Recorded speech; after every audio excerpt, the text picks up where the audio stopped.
You have come to the place where something you've been wanting for a while, even though it is not yet manifest, is not only tolerable, but, well, let's just start there. It's tolerable.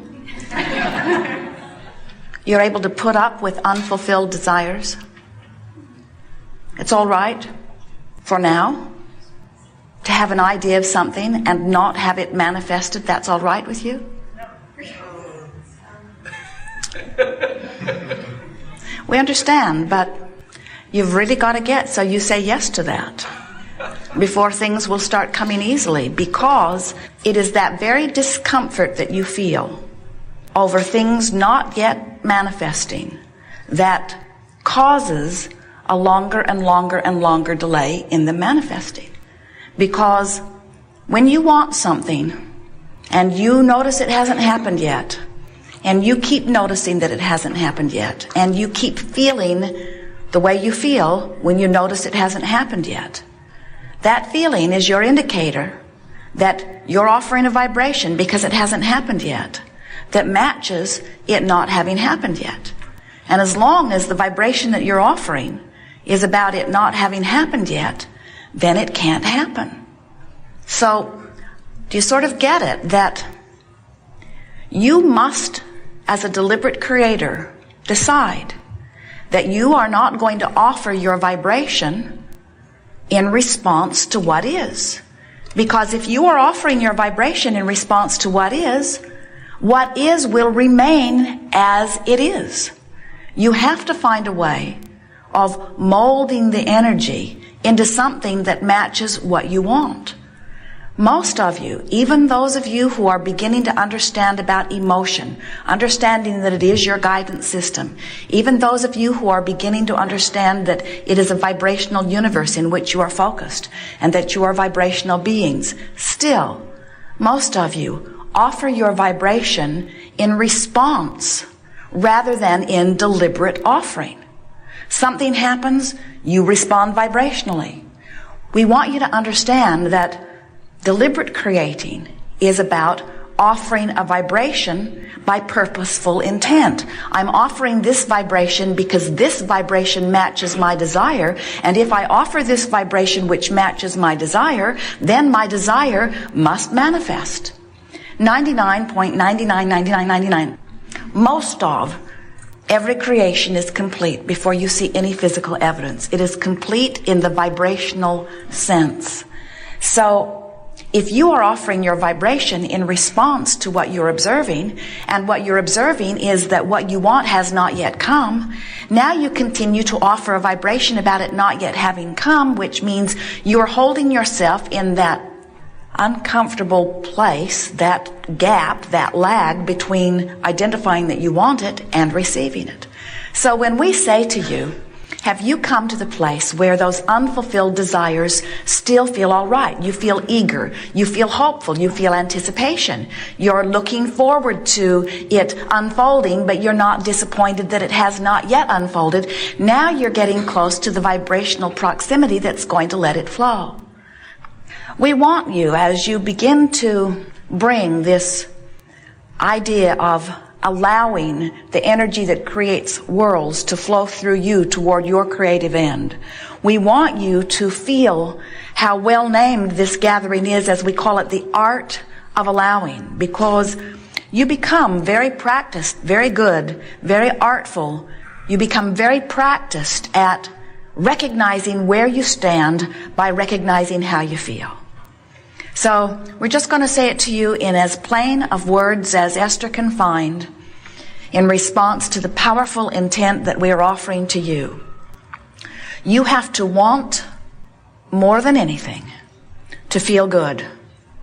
And you have to be willing to work harder on this than anything else on feeling good. And here's the blunt statement that we want you to leave here remembering. You've got to stop letting what is dictate your emotional response. So, somebody hurts your feelings. You don't want to be somebody that somebody can hurt your feelings. You don't want to be hanging out there so tentatively that terrorists could strike in a part of the world that has nothing to do with you, and it can make you afraid. You don't want to be hanging out here in such a fragile position that someone that you care about could be disconnected, having a bad day, say something to you and hurt your feelings, and have them, who you can't control, wouldn't want to even if you could, or speaking from your inner being point of view, of course.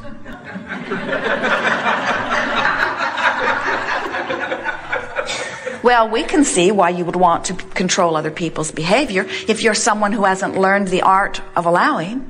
If you're looking around and having emotional responses to what you're seeing, we can understand why you'd get pretty heavy on the trying to control circumstances and conditions.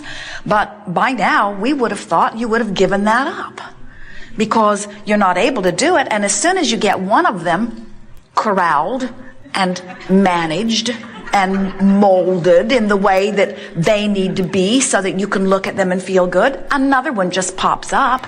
Or that one goes off and meets some new friend and starts catering to what they want instead of catering to what you want, and then you're back to square one again. You spent 18 years teaching that kid how to behave, and then he fell in love, and now he's doing what she wants.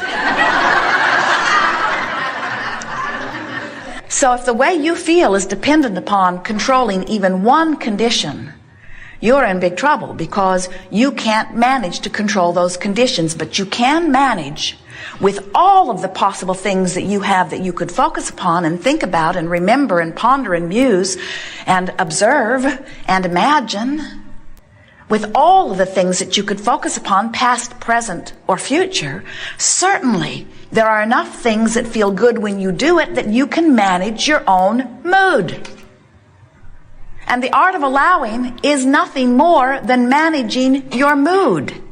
It's saying, I want to feel good, and when I do feel good, I'm in alignment with good things. Now, conceptually, that's really easy to understand, isn't it? But you've trained yourself to respond to so many things other than that, even though you were born with a guidance system, even though you were born with this incredible ability to assess in every moment your vibrational point of attraction. It is interesting to us when we see you not understanding today that a good feeling is a good thing, and that a bad feeling is not such a good thing. We want you to be willing to feel good on purpose for a little while and to watch the results of that deliberate offering of vibration. But that means directing thought on purpose. And directing thought on purpose, you could tell us this, in fact you do often, is not as easy as we make it out to be. Because, and here's where we let you off the hook, but only briefly, so don't get used to it. Law of attraction says that which is likened to itself is drawn. So if you've been focusing by virtue of some circumstance or events that you've been living on something that's causing you to offer a particular vibration, we acknowledge that it is easier for you to find other thoughts that match that vibration than it is to find very different thoughts. In fact, we'll really let you off the hook by saying, but only briefly, so don't get used to it. We will really let you off the hook by saying, you actually cannot find thoughts that are very far from the thoughts that you are thinking. In other words, if you're depressed and some bright-eyed, bushy-tailed Abraham student comes to you and says, you know, you create your own reality and you're supposed to feel good and things can get better for you, all you have to do is cheer up. You're thinking, I do not create my own reality or you'd be gone. It's just annoying to have someone all bright and happy and sure of themselves flapping in your face when you are in a place of not feeling good. We know that, but what we want you to understand is, unless you make an effort to feel better, and unless you accomplish feeling better, you have not shifted your vibration at all. And if you have not shifted your vibration, things cannot change. And dear hearts, there is not enough effort in the world to make the difference. You can't work hard enough. You can't work long enough. You can't gather enough other resources to you. You cannot buck the current of your own vibration. But unless you have convinced yourself that the way you feel is guidance and that good is moving toward what is good, is that hard to understand? Well, it's hard to understand by many of you who have had many people who didn't want you to move toward your good. They wanted you to do what they thought would move them toward their good. So they said to you, never mind how you feel, do what you should do. And what you should do is what I say you should do. And so disregard your own guidance and pay attention to these rules that I have laid out for you. And oh boy, are there piles of rules. Each one offered from somebody else's vantage point, each one offered so that you can fulfill something that they need, because so many of them are still living a very conditional love. They want to feel good. They're well-meaning. They want to feel good, and they need you to behave in a certain way so that they can feel good. But do you hear the trap?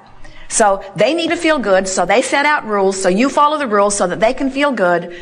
But they can't get everybody to follow the rules, so they never really feel good. So they keep offering more rules, and you keep getting more lost because you are not using the guidance that you were born with to quantify your own journey. Have we convinced you? Have we convinced you that the way you feel is everything? Do you believe that when you feel good, you are in a vibrational place of allowing what you want in? Please believe it, because there is nothing that could be more accurate. So we're going to be a little heavy today. I'm going to emphasize it a great deal, because it really is what the art of allowing is about.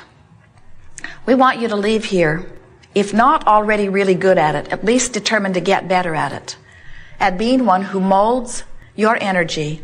Let's say it in a different way, of being one who creates your own mood.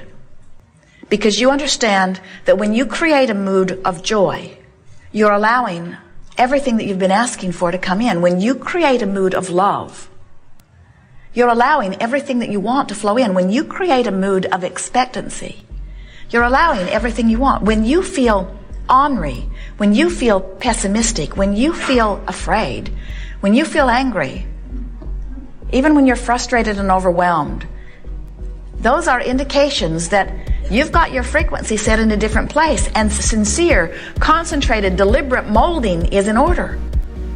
So if someone says to you, what are you working on these days? Tell them, I'm working on my own mood and attitude.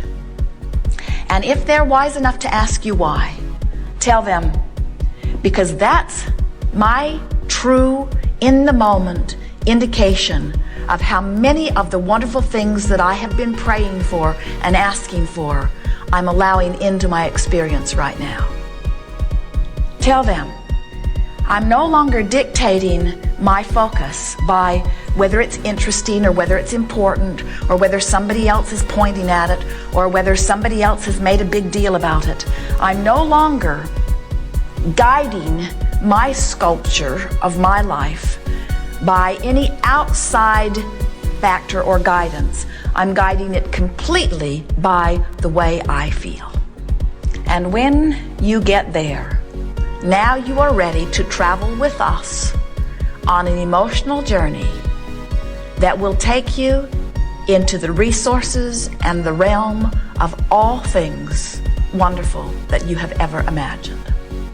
There is nothing that you cannot be or do or have. And there is nothing that is keeping you from the accomplishment or the achieving of anything other than your own attitude, other than your own mood, other than your own focus, other than your own emotional response to what you're giving your attention to. So leave this gathering today deciding that you're no longer one whose feelings can be hurt, because your feelings are no longer up for grab. Because your feelings are not dependent upon what somebody else thinks or does. Your feelings are dependent upon your choice of focus. And since that person that may hurt your feelings also could not hurt your feelings, you've got choices in your imagination. And since that person that may have just hurt your feelings has also done things that thrilled you, you have choices in your memory. And because that person who's trying to hurt your feelings right now is not the only person in your awareness right now, you've got choices right now. You have choices. The emotional journey says, And this is where we're letting you off the hook again. The emotional journey says the choices that you have are not from despair all the way to bliss. You don't have that choice, not right now.